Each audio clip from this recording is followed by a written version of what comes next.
Toxicity runs rampant on the internet. The Linux nerds are bullying me. But there's something that makes all of that way worse, guys. Reddit. Specifically, r/Linux master race.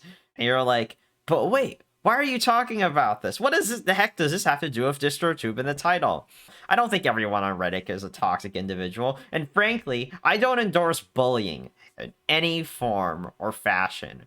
Don't insult someone because of their appearance, something they can't control, whatever. Don't be a jerk. Don't give them grief. Do not go after anyone I cover in this video. Be nice about it. I read this post from a user and Z Latin, I'm sure it's a reference to something, recommended my channel because I just looked at the post. I used Control F, scroll down to the page. I didn't read the rest of it. And he left me a comment basically extolling the good of my channel. Oh, I don't know much about you, and I hardly consider myself mightier than thou, but thank you, Anzi Latin. But when I scrolled up back to the top to read the post, I became more and more disturbed when I read this thread. And the post in question is as follows, and it is just entitled DistroTube. The post's author is now deleted, but the author originally went by the name Nihil Live. Even if you consider me like a paragon of virtue, I am equally guilty here. And I want to take the time to build this understanding with people and hopefully lead to a better discussion than the awful discussion that I saw in this Reddit thread. I'm going to paraphrase these comments because I actually do believe there is some truth to these comments.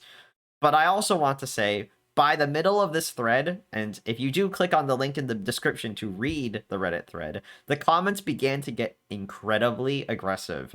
And I understand that if you disagree with the way someone conducts themselves online, I mean, I'm literally making a video about it right now, but some of the comments I read on this thread seemed a little too much. I want this to be a safe space for people to voice their opinions in a public manner, and I want to also pay respect for DistroTube, okay? If you like his content, great. I enjoy some of his videos too. But lately, I'm afraid of the impact that his channel has had on the impression of Linux with other people. And judging from the comments on this Reddit thread and some comments that I have been left and I have seen on his videos, I don't think I'm the only one. Because one thing I also want to do is I genuinely want to thank DistroTube for his channel, because it truly is thankless work. I think he's taught some great lessons about how to use things like Vim, Emacs, and a lot of other great programs, and all sorts of command line utilities that I never would have appreciated or other people would never appreciate. For 5 years ago, I started watching DistroTube. I didn't subscribe to him, I just subscribed to him with an RSS feed, and I followed him when he had less than 1,000 subscribers, and he was just filming off of a cheap webcam in his home. And I remember watching his videos, and they were fine for what they were. And I also watched him grow over the years, like upgrading his webcam and buying a new camera, losing his job to the pandemic, and renting out the office space that he works in right now. After I made my video about business development halt, DistroTube coincidentally made a video repeating my points, but came to a completely different conclusion. Now, the first comment I want to make is some of DistroTube's videos strike me as he's doing things off the cuff. He fumbles around their menus, and there are some videos where he clearly goes in blind to look at things rather than trying to learn stuff off camera. I mean, it's really ironic when you think about it, because he promotes and most of the time does an amazing job at teaching people on camera in long form videos. But there are some videos where you question, why not reshoot the video if you didn't take the time to learn something properly?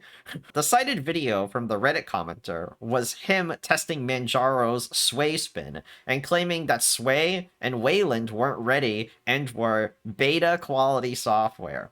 The issue that he experienced was a peak Manjaro moment, where they were responsible for the errors, not Sway and Wayland. A tiger can't change its stripes, right, Manjaro? Because the issues he had were various things related to the shell prompt, and the shell prompt is misconfigured by the people who were maintaining the Manjaro community spin. The problem is, that shell prompt has nothing to do with Sway and Wayland, and he attributed it to Sway and Wayland, and it's not true. And then he just goes on to say that Wayland's beta software. Back in the day, I found it more relatable, understandable. DistroTube was doing his videos of a cheap webcam. But now that his job is essentially at stake because he's doing YouTube full time, I really have to question whether his videos could be something more if he put a little more preparation and a little more scripted writing into it. And I consider myself able to criticize this because I used to be the same way. Early on in the channel's history, until a few months ago, I did everything without any major preparation. I didn't write a script to follow, but I did know what I wanted to talk about, and I did test the programs that I covered independently and the issues that I wanted to talk about, and tried to verify them to the best of my ability. But when you consider crazy mistakes that DistroTube did, like say for example Instant OS, calling Instant OS broken, it doesn't matter if Instant OS was broken or not. It's incredibly demoralizing to the developers, especially when he made an apology video saying that he didn't even do it properly. Again, why couldn't you learn this sort of thing off camera? Now, I work full time. I'm able to make some time to go out with friends and get drinks and do this kooky influencer thing at the level I can. But if I can make the time to write my script, learn the software that I cover properly, then I can think other content creators, especially at a much higher level than me, can afford to do so. And that includes DistroTube. I bring this up not because of those past issues, because you could say, well, those past issues happened a really long time ago. If you start analyzing some of the videos that DistroTube has released in the past, no, you don't have to use ChatGPT or any fancy searching software in YouTube search section. Just go look at his channel's page and just look at the most recent videos. There's nothing inherently wrong with DistroTube's content format, and I don't think it needs to change because his user base seems genuinely happy. And it's not the content format that needs to change. I think his content format is fine. But I think the issue that people take is his views on very specific topics on Linux. And of course, because this is the 21st century, everyone gets offended over tiniest little things, even little technological things you said in a YouTube video. And you could say, well, it's because you don't have a lot of say in the world. But when you have over 100,000 subscribers, or even if you're like me, you have over 2,000, I think, you have some sort of clout in the world. Would you switch to Wayland? I'll switch to Wayland when it's ready, but I'm not going to switch to Wayland. Xorg works. So I'm going to keep working with Xorg until Wayland actually works. I mean, it's still working. It's still being maintained. Xorg's been with us for 40 years. When Debian's stable ships Wayland by default, that's when it's ready.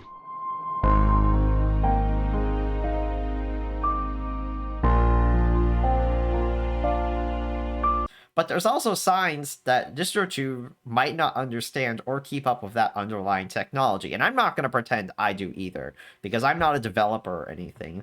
But I can say very firmly that DistroTube is objectively wrong when Wayland isn't ready for a lot of people. Because let's put it this way. I have gone cold turkey on Xorg since October last year. I have not needed to open up Xorg on my main machine. It's the same machine I edit my videos, do light development work, watch my hentai anime, and everything works fine with NVIDIA. If I have problems with my system, it's probably because it's NVIDIA. If it works on my system, it's probably even better for the AMD or non-GPU users out there. But I think this is also a product of DistroTube in general doesn't want to accept new things. And hear me out on this one. I am convinced that he still uses Xorg. I mean, I think that should be obvious given his opinion of Wayland. Most people, they just want things to just magically work. I don't want to fool with it. I just want it to work. And Pulse Audio, wire plumber. Yeah, Pulse Audio is a lot easier, and that is, as much as I hate Pulse Audio. Even though many distros have already made the move to Pipewire as their default. Heck, even Debian and Ubuntu have made their moves to Pipewire as the default. He also made a video complaining about the dependency hell of Arch Linux and app images, but it was also revealed that he probably failed to apply any of his updates correctly. And I'm an old man, and I should know a sign of old man computing, which is refusing to install updates. Dude, come on, just install a security update. If you see a security update, just accept it.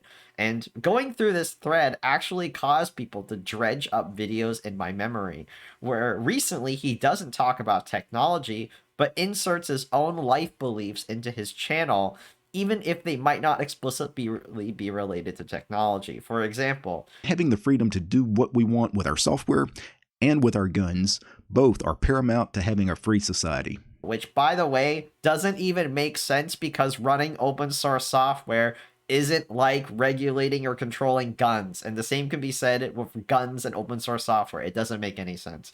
Another one.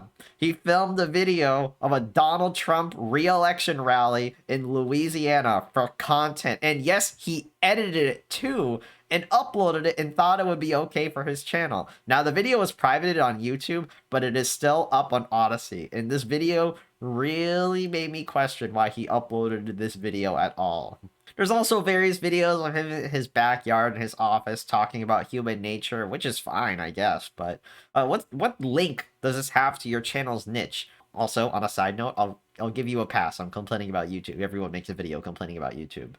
But there's also stuff like within the channel that is directly related to technology that is a hot take, but DistroTube treats like an objective truth. And I get there are things that I say things that are my own opinion. Word processors are pointless programs. They're just horrible programs. They are really almost evil programs. And I'm not even kidding. Word processors should not exist. It's frankly ridiculous because that's literally just your opinion. Like, other people might appreciate these things. Let's put it this way. I had to edit a PDF document in LibreOffice Draw to fill out taxes with my accountant friend so I could submit it for the tax deadline here in the United States. It's not an argument if what you see is what you get editors are so bad. It's not pointless and evil and dumb if I have to fill out a document I need to submit to my government.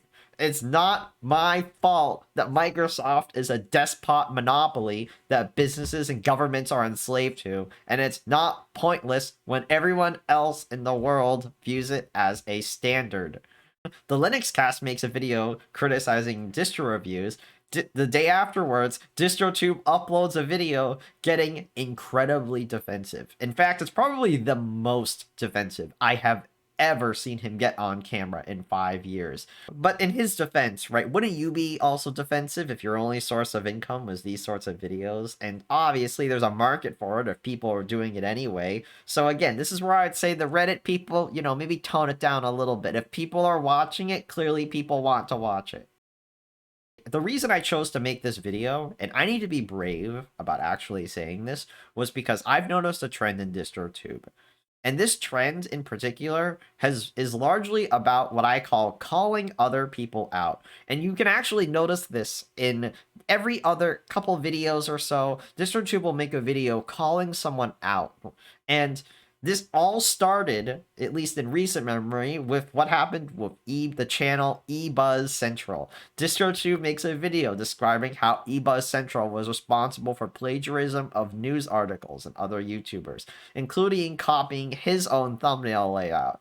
Sure, it might be okay when he does it against someone that, if you look at it from the outside, is someone who's done something objectively wrong, when you consider like eBuzz Central, Roll de Vanderpar, which, you know, you could argue it's spam, but, you know, YouTube isn't doing anything about it and even verified him, so is it really wrong? Or some douchebag on Reddit bullying one of his viewers. Who's next on the chopping block? Whether or not you believe eBuzz Central is guilty or not, and when you consider what he said, I feel like he brings up an interesting point in his videos. If something like this comes up, why wouldn't people just reach out? Why wouldn't they just say, hey, man, what's going on here? And this is why I'm afraid making a video like this, because I don't want this video to be an attack on DistroTube. I respect him. I'm sure he's a nice guy. But I'm afraid that this trend of behavior doesn't exactly foster a welcoming community when people are just being called out left and right. But I'm certain that someone's going to make an argument on my criticism in the comment section and just tell me that you are just as bad as DistroTube. You just made a hot take calling him out. And I say, everyone's content has legitimate problems. But I'm still haunted by, like, few mistakes that I've ever made in my life, like saying you couldn't boot into alternative OS on a Steam Deck without logging in. I've learned my lesson, okay, guys? And flubbing my live stream a few weeks ago where it didn't start for like 40 minutes. And truthfully, sharing political beliefs on YouTube or personal beliefs on YouTube or ethical whatever on YouTube has always made me very uncomfortable because, first off, I don't want to like pressure you guys, the viewers, of that sorts of things.